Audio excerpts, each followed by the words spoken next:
और 1:11 में सीधे आपको लिए चलेंगे लोकसभा करते हैं। माननीय नेता, आप समझाइए इनको। सदन देश की 130 करोड़ जनता का प्रतिनिधित्व करता है। अध्यक्ष महोदय, जनरल माननीय सदस्य बुला लीजिए। जनता की भावना अभिव्यक्ति को रखना चाहते हैं। ठीक है, आपका प्रश्नकाल महत्वपूर्ण काल होता है। सरकार हर बात का जवाब देने को तैयार है। आप बाहर चर्चा करते हैं, यहाँ जवाब देते हैं, जवाब नहीं सुनना चाहते। ये तरीका ठीक नहीं है। नो, सदन की कार्रवाई आज दिनांक 12 बजे तक के लिए स्थगित की जाती है। तो लोकसभा भी 12 बजे तक के लिए स्थगित कर दी गई। इससे पहले राज्यसभा की कार्रवाई शुरू हुई, वहां पर भी हंगामे के चलते 12 बजे तक के लिए इसे स्थगित किया गया। वहीं लोकसभा में भी हंगामा बढ़ता देख 12 बजे तक के लिए लोकसभा को भी स्थगित किया गया है। तो बड़ी खबर आपको बता दें, आज भी हंगामा होता हुआ लोकसभा और राज्यसभा में। लोकसभा 12 बजे तक के लिए स्थगित कर दी गई इसी हंगामे के बीच, और राज्यसभा भी आपको बता दें 12 बजे तक के लिए स्थगित किया गया। वहीं आपको ये भी बताएं कि जो विपक्ष है वो दरअसल इस बात को लेकर अपनी नाराजगी जता रहा है कि जो 12 सांसद निलंबित हुए हैं उनका निलंबन वापस होना चाहिए। और इसी मुद्दे पर राज्यसभा और लोकसभा में जमकर हंगामा विपक्ष का चल रहा है। लोकसभा 12 बजे तक के लिए स्थगित, वहीं राज्यसभा की कार्यवाही को भी 12 बजे तक के लिए स्थगित किया गया है। वहीं गांधी प्रतिमा के पास विपक्ष के कई नेता इकट्ठा हैं, वो वहां नारेबाजी कर रहे हैं, धरना प्रदर्शन कर रहे हैं। हालांकि इससे पहले यह भी कहा गया कि हम माफी मांगेंगे नहीं। सरकार की तरफ से कहा गया अगर माफी मांग ली जाए तो निलंबन वापस हो सकता है, लेकिन विपक्ष का कहना है कि हम जनता के मुद्दे उठा रहे हैं इसलिए हम माफी नहीं मांगेंगे, और वो इस बात पर अड़े हुए हैं। इसी को लेकर विरोध प्रदर्शन हो रहा है, वो संसद परिसर में गांधी प्रतिमा के पास भी, और जब सदन शुरू हुआ लोकसभा और राज्यसभा वहां पर भी हंगामेदार ये आज के दिन की शुरुआत रही। उसके बाद लोकसभा को 12 बजे तक के लिए स्थगित किया गया और राज्यसभा की कार्रवाई को भी 12 बजे तक के लिए स्थगित किया गया है। लेकिन जो आसार दिख रहे हैं वो आज भी हंगामे के ही दिख रहे हैं, यानी जब 12 बजे फिर से शुरू होगा सत्र, उसके सदन, उसके साथ ही ये कहा जा रहा है कि विपक्ष इसी मांग को लेकर अड़ा रहेगा। तो राज्यसभा और लोकसभा दोनों की कार्रवाई 12 बजे तक के लिए स्थगित।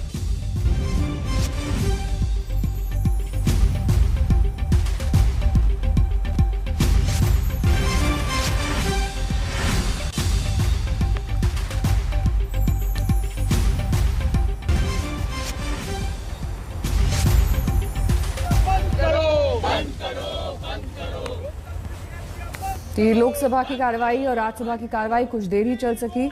दोनों सदन इस वक्त स्थगित हैं। 2 बजे तक के लिए स्थगित की जाती है।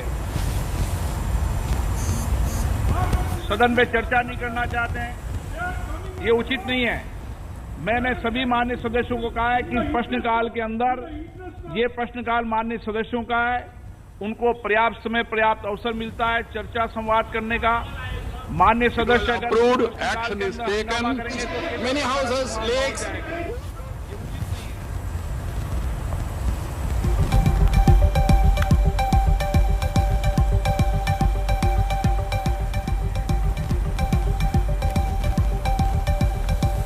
अगली खबर का रुख करेंगे। दुनिया में बढ़ते ओमिक्रॉन के खतरे को लेकर हिंदुस्तान भी अलर्ट मोड पर आ चुका है। बीती रात से सख्ती बढ़ा दी गई, तमाम एयरपोर्ट्स पर सावधानी बरती जा रही है। लेकिन 3 शहरों में कुछ यात्रियों के पॉजिटिव मिलने के बाद अब सवाल उठने लगा कि खतरा क्या करीब है। आंकड़ों के हिसाब से अब तक एक भी ओमिक्रॉन केस की पुष्टि नहीं हुई है।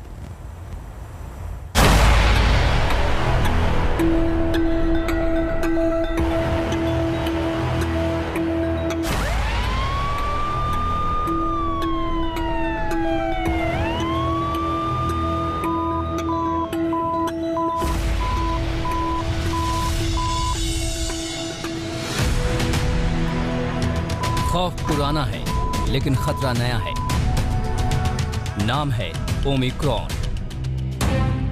दुनिया अभी डेल्टा जैसे कोरोना वायरस से लड़ ही रही थी कि दक्षिण अफ्रीका से शुरू हुए इस ओमिक्रॉन नाम के संकट ने पूरी दुनिया को नई मुसीबत में फंसा दिया है। आफत ऐसी कि लगातार WHO अलर्ट कर रहा है। सभी देश अपने अपने हिसाब से सख्ती बरतने लगे हैं या फिर तैयारियों में जुट गए हैं। हिंदुस्तान में भी हड़कंप मचा हुआ है। देश में इस संकट के रडार पर हैं महाराष्ट्र, कर्नाटक और दिल्ली। ये 3 ऐसे राज्य हैं जहां दिनों दिन खतरा बढ़ता जा रहा है। यहाँ प्रभावित देशों से लोग पहुंच रहे हैं, उनकी जांच भी की जा रही है। आंकड़े बताते हैं कि महाराष्ट्र में ओमिक्रॉन से प्रभावित देशों में से 6 लोग ऐसे आए हैं जो कोविड पॉजिटिव हैं। हालांकि अभी इस बात की पुष्टि नहीं हुई है कि वे सभी ओमिक्रॉन वेरिएंट से संक्रमित हैं या नहीं। जो 6 मामले सामने आए हैं उनमें पिंपरी चिंचवड़ से 2, मुंबई, कल्याण, डोंबिवली, मीरा भाईंदर और पुणे से एक केस शामिल हैं। वहीं कर्नाटक सरकार का कहना है कि रोजाना वहां करीब 2500 यात्री विदेशों से लौट रहे हैं। कर्नाटक सरकार ने विदेश से लौटने वाले किसी भी यात्री के लिए RT-PCR अनिवार्य कर दिया है। दिल्ली में तो इंदिरा गांधी इंटरनेशनल पर रात 12 बजे के बाद से सुबह करीब 8 बजे तक 1013 यात्री जोखिम वाले देशों से उतरे। इनमें से 792 ने रैपिड टेस्ट कराया, जबकि 211 यात्रियों ने RT-PCR टेस्ट कराया। इस वक्त हम लोग एयरपोर्ट के अराइवल पे हैं, इंटरनेशनल एयरपोर्ट के अराइवल पर दिल्ली में मौजूद हैं और यहाँ से जो भी 11 देशों, जो एट रिस्क 11 देश हैं, वहाँ से जो यात्री आए हैं उनको अंदर रोका गया है। RT-PCR टेस्ट की पूरी व्यवस्था अंदर की गई है। जो जानकारी मिली है उसके मुताबिक 4 देशों से, जो एट रिस्क 11 देशों में 4 देशों से 1013 यात्री यहाँ पहुँचे हैं, जिनमें से कुछ ने रैपिड PCR टेस्ट कराया, जबकि RT-PCR कुछ यात्रियों ने कराया है। और जो एयरपोर्ट प्रशासन, उनका कहना है जो तमाम जो सुविधा है, जो पूरा सिस्टम है, उसको बनाया गया है। ओमिक्रॉन वेरिएंट के खतरे को देखते हुए देश के सभी एयरपोर्ट पर नई एडवाइजरी के तहत सख्ती बरती जा रही है। रात 12 बजे से ही विदेश से आने वाले यात्रियों की टेस्टिंग की जा रही है। मुंबई एयरपोर्ट पर भी RT-PCR और 30 रैपिड टेस्टिंग मशीनों के जरिए मेडिकल टीमें हाई रिस्क कंट्री से लौट रहे यात्रियों पर नजर रख रही है। कई सारे जो पैसेंजर्स जो हाई रिस्क कंट्रीज हैं, जैसे कि न्यूजीलैंड कह लीजिए, चाहे यूरोप कह लीजिए, UK कह लीजिए, ये सारी कंट्रीज से जो लोग आ रहे हैं उनको तकरीबन सेग्रीगेट किया जाएगा। नॉन रिस्क वाले जो कंट्रीज हैं वहां से जो आ रहे हैं, और उसके बाद इन सब लोगों की टेस्टिंग, जो हाई रिस्क कंट्रीज से आ रहे हैं उन सब की टेस्टिंग होगी। कई सारे RT-PCR के बूथ, एंटीजन टेस्ट, अगर लोगों के कनेक्टिंग फ्लाइट्स हैं तो उसके लिए कनेक्टिंग फ्लाइट्स के लिए एंटीजन टेस्ट, ताकि उनको इमीडिएटली रिजल्ट पता चल जाए। भारत ने कई देशों को हाई रिस्क वाले देशों के कैटेगरी में रखा है, जिनमें ब्रिटेन समेत अन्य यूरोपीय देश, दक्षिण अफ्रीका, ब्राजील, बोत्सवाना, चीन, Mauritius, New Zealand, Zimbabwe, Singapore, Hong Kong और इजराइल। फिलहाल बांग्लादेश को रिस्क वाले देशों की लिस्ट से हटा दिया गया है। केंद्र सरकार ने देश को भरोसा दिया है कि अब तक देश में ओमिक्रॉन का एक भी केस नहीं मिला है। कि ओमिक्रॉन वेरिएंट अभी दुनिया के 14 कंट्री में पाया गया है और यहाँ उसका अभ्यास हो रहा है। इंडिया में अभी उसका कोई केस रिपोर्ट नहीं हुआ है, लेकिन दुनिया में जिस तरह से इस वायरस के संदर्भ में हमें सूचना मिली है, उसको देखते हुए एक एडवाइजरी भी डिक्लेयर की गई है। पोर्ट पर हमने भी देखरेख रखना शुरू कर दिया है। कोई भी ऐसे संदिग्ध केस है तो उसको तुरंत ही चेक करके उसको जीनोमिक सीक्वेंसेस भी करा रहे हैं। लेकिन चिंता कम नहीं है। खतरा अलग अलग देशों में, दक्षिण अफ्रीका और अन्य देशों से लौटे यात्रियों से है। उनकी जांच की जा रही है। जीनोम सीक्वेंसिंग के जरिए खतरा भांपा जा रहा है। दिल्ली से मिलन शर्मा, कुमार कुणाल, हिमांशु मिश्रा और मुंबई से विद्या के साथ आज तक ब्यूरो। तो तैयारियां आपने देखी कैसे अलग अलग राज्यों में की जा रही है। एयरपोर्ट को लेकर खास तैयारियां हैं, वहां पर गाइडलाइंस बदल दी गई हैं और आज से ये गाइडलाइंस लागू हुई हैं। तो भारत के लिए रिस्क वाले देश आखिरकार कौन है? यूरोप के देश, दक्षिण Africa, Mauritius, New Zealand, Zimbabwe, Singapore, Hong Kong, Israel, ये रिस्क वाले देश हैं और यहां से जो फ्लाइट्स हैं उन पर खास नजर रखी गई है। कुछ फ्लाइट्स को बंद करने पर भी चर्चा हो रही है, कुछ को किया भी गया है। तो दिल्ली सरकार की गाइडलाइंस है कि प्रभावित देशों से आने वाले यात्रियों की टेस्टिंग हो। दिल्ली पहुंचते ही अपना सैंपल उन्हें देना होगा, जांच का खर्च यात्री को उठाना होगा। टेस्ट निगेटिव आने पर 7 दिन होम क्वारंटीन भी रहना होगा। दोबारा निगेटिव आने पर 7 दिन के लिए सेल्फ मॉनिटरिंग करनी होगी। अब डेल्टा से ज्यादा देखिए संक्रामक है ये ओमिक्रॉन। वायरस की संक्रामकता उसके R नंबर से मापते हैं और उसी के हिसाब से बताया जा रहा है कि जितना खतरनाक डेल्टा था उससे भी खतरनाक ये संक्रमण है। इसके फैलने का अगर ग्राफ देखेंगे तो डेल्टा से भी ज्यादा इसका संक्रमण फैलता है। R नंबर बताता है कि वायरस एक इंसान से कितने लोगों में फैल सकता है। एक संक्रमित व्यक्ति 2 लोगों को संक्रमित कर सकता है ओमिक्रॉन वेरिएंट के बारे में बता रहे हैं। 2 संक्रमित मरीज 4 लोगों को संक्रमित करेंगे। एक संक्रमित मरीज तकरीबन,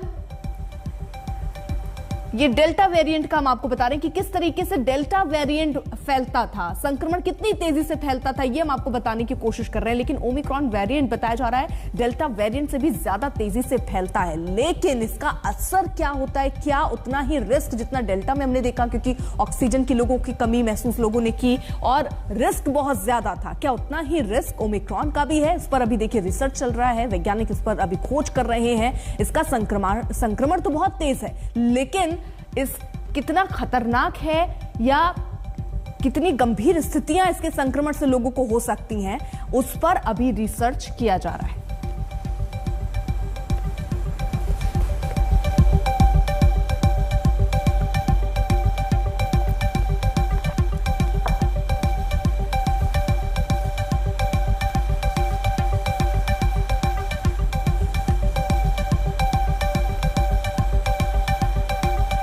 ओमिक्रॉन के स्पाइक प्रोटीन में 32 म्यूटेशंस हो सकते हैं और जिस तरह से साउथ अफ्रीका की जो डॉक्टर हैं जिन्होंने इस ओमिक्रॉन वायरस का शोध किया है, गहन रिसर्च की है, उनका ये कहना है कि 40 साल की उम्र से कम वालों में इसका रिस्क ज्यादा है। लेकिन यूरोप के देश Mauritius, New Zealand, Zimbabwe, Singapore, Hong Kong, Israel, यहां पर ये खतरा सबसे ज्यादा बताया जा रहा है। यही वजह है कि यहां से आने वाले लोगों का टेस्ट ज्यादा किया जा रहा है।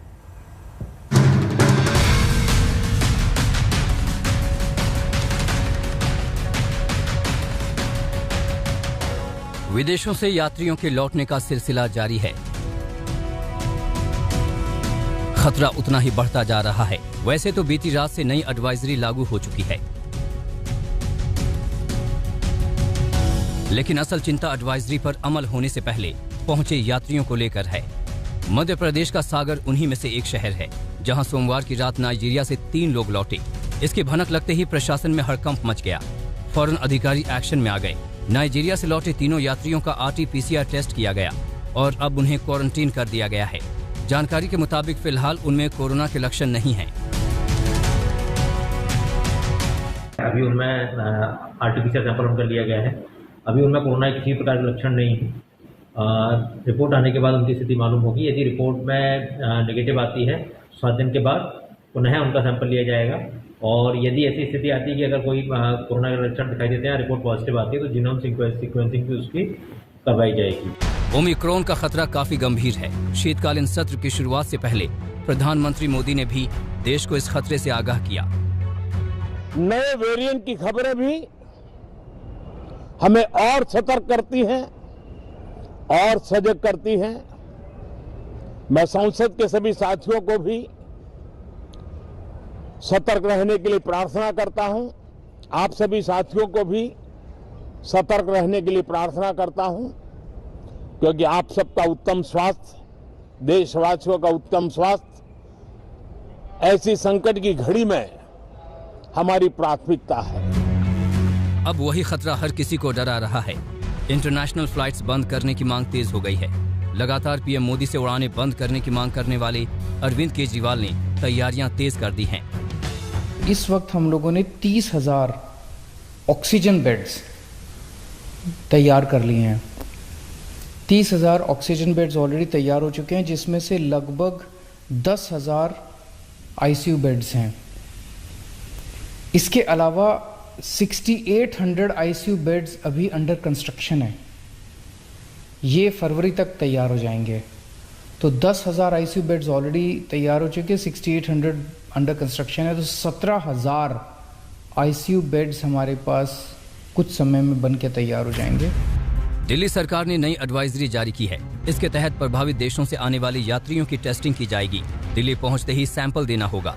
इसमें टेस्ट नेगेटिव हुआ तो 7 दिन होम क्वारंटीन रहना होगा। अगर टेस्ट पॉजिटिव हुआ तो सख्त आइसोलेशन में रहना होगा। साथ ही सैंपल जीनोम सीक्वेंसिंग के लिए भेजा जाएगा। मैं फिर से उम्मीद करता हूं कि ओमिक्रॉन वायरस ना आए, थर्ड वेव ना आए। बड़ी मुश्किल से हमने पूरे देश ने इस वायरस का मुकाबला किया, लेकिन अगर आती है तो हम तैयार हैं। आपको चिंता करने की जरूरत नहीं है। दिल्ली के LNJP अस्पताल को ओमिक्रॉन के खतरे को देखते हुए डेडिकेटेड अस्पताल बना दिया गया है। यहाँ पर आइसोलेशन और ट्रीटमेंट की व्यवस्था है। सख्ती मुंबई में भी शुरू हो गई है। मुंबई के स्कूलों में छुट्टी कर दी गई है। बीएमसी अपील कर रहा है कि कोविड प्रोटोकॉल का लोग सख्ती से पालन करें। जो रिस्क कंट्रीज से जो पैसेंजर्स आ रहे हैं उनको कंपलसरी इंस्टीट्यूशनल क्वारंटाइन किया जाए, होटल्स में या हमारे कोविड सेंटर्स में। उसमें से अगर कोई पाया जाता है कोविड पॉजिटिव तो उसका जीनोम स्टडी किया जाए और पता लगाया जाए कि उसमें ओमिक्रॉन वेरिएंट है या नहीं है। इसके अलावा जो नॉन रिस्क कंट्रीज से पैसेंजर्स आ रहे हैं इंटरनेशनल एयरपोर्ट पे, उनका आरटीपीसीआर किया जाए, उनको 14 दिन के लिए होम क्वारंटाइन के लिए एडवाइस किया जाए। दुनिया भर में बढ़ती जा रही आशंकाओं के बीच आईआईटी कानपुर के एक प्रोफेसर ने बड़ा दावा किया है। प्रोफेसर मणिंदर अग्रवाल ने कहा है कि ओमिक्रॉन वेरिएंट ने अब तक दक्षिण अफ्रीका में लोगों की नेचुरल इम्यूनिटी प्रभावित नहीं किया है। ऐसे में उम्मीद है कि अगर संक्रमण भारत तक फैला तो केस बढ़ेंगे, लेकिन कंट्रोल में।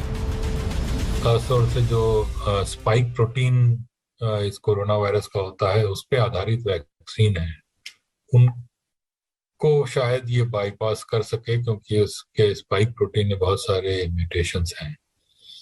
लेकिन अभी निश्चित रूप से नहीं कह सकते। दिख रहा है अभी तक का जो डेटा आया है उसमें कि साउथ अफ्रीका में कम से कम ये नेचुरल इम्यूनिटी को बाईपास नहीं कर पाया है। ऐसे दावों के बीच दुनिया भर में सतर्कता बरती जा रही है ताकि इस नए संकट का डटकर सामना किया जा सके। सागर से शिवा पुरोहित, कानपुर से रंजय सिंह और मुंबई से मुस्तफा शेख के साथ पंकज जैन, दिल्ली आज तक। फिलहाल रुक रहे हैं छोटे से ब्रेक के लिए, आप देखते रहिए आज तक।